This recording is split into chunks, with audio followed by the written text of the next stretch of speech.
ఆకుకూరల గురించి తెలుసుకుందాం.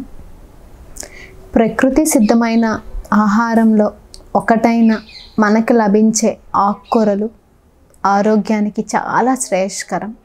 సో మనకు ఆకుకూరల్లో ప్రోటీన్స్ ఎక్కువ ఉంటాయి, విటమిన్స్ ఎక్కువ ఉంటాయి, మినరల్స్ ఎక్కువ ఉంటాయి, ఫైబర్ ఎక్కువగా దొరుకుతుంది. ఇందులో ఉండే క్లోరోఫిల్ కంటెంట్ వల్ల ఎన్నో ప్రయోజనాలు కలుగుతూ ఉన్నాయి. మనకి వారంలో 3 లేదా 4 సార్లు వీలైతే ప్రతిరోజు కూడా ఒక ఆకుకూర మీరు తినేటట్టు చూడండి. సో ఎందుకు ఇంత స్పెసిఫిక్గా ఆకుకూరల గురించి చెప్తున్నారు అనంటే, మనకి ఎలా తీసుకున్నా సరే మీకు ఎనీ కాంప్లికేషన్స్ ఉన్నా మనకి ఆకుకూరలో ఎలాంటి రిస్ట్రిక్షన్స్ ఉండవు. సో ఇప్పుడు నాకు బీపీ ఉంది, కొన్ని తినకూడదు, షుగర్ ఉంది, నేను కొన్ని తినకూడదు, నాకు కొలెస్ట్రాల్ ఉంది, నేను కొన్ని తినకూడదు, నాకు హార్ట్ కంప్లైంట్ ఉంది, కొన్ని తినకూడదు, రకరకాలుగా చెప్తూ ఉంటారు. బట్ ఆకుకూరలకి ఎవరూ పేరు పెట్టలేరు. ఎందుకంటే ఆకుకూరల్లో అన్ని రకమైన మనకు అన్నిటినీ క్యూర్ చేసే, బాడీకి కావాల్సిన the highest antioxidants, phytonutrients అన్నీ దొరికేది ఒక ఆకుకూరల్లోనే.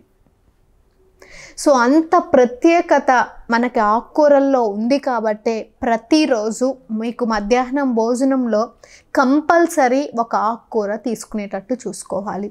ఇందులో ఫైబర్ ఎక్కువ ఉంటుంది కదా, మనం తీసుకున్న ప్రతి ఆకుకూరలో హయ్యెస్ట్ అమౌంట్ ఫైబర్ ఉంటుంది కదా, పీచు పదార్థం. దీని ఇంపాక్ట్ ఎలా ఉంటుందంటే జీర్ణక్రియ బాగా మెరుగవుతుంది. జీర్ణక్రియ ఎప్పుడైతే మనకి మెరుగవుతూ ఉంటుందో మనకి మలబద్ధక సమస్య తగ్గుతుంది. మలబద్ధక సమస్య ఎప్పుడైతే తగ్గుతుందో పైల్స్ ఆటోమేటిక్గా తగ్గిపోతాయి.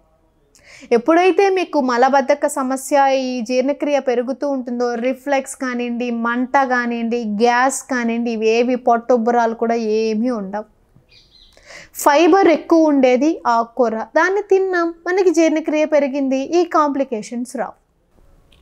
ఇందులో ఫైబర్ ఉంది కదా, ఈ ఫైబర్ ఏం చేస్తుంది, బాడీకి ఒక గుడ్ కొలెస్ట్రాల్ని ప్రమోట్ చేసి బాడీ లోపల ఉన్న చెడు కొలెస్ట్రాల్ని బయటకి పంపించేస్తుంది.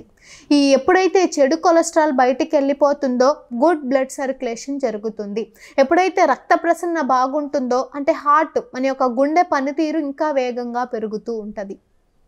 సో అలా హార్ట్కి సంబంధించిన ఇబ్బందులు కూడా రాకుండా ఉండాలి అనంటే ప్రతిరోజు ఒక ఆకుకూర తినాలి.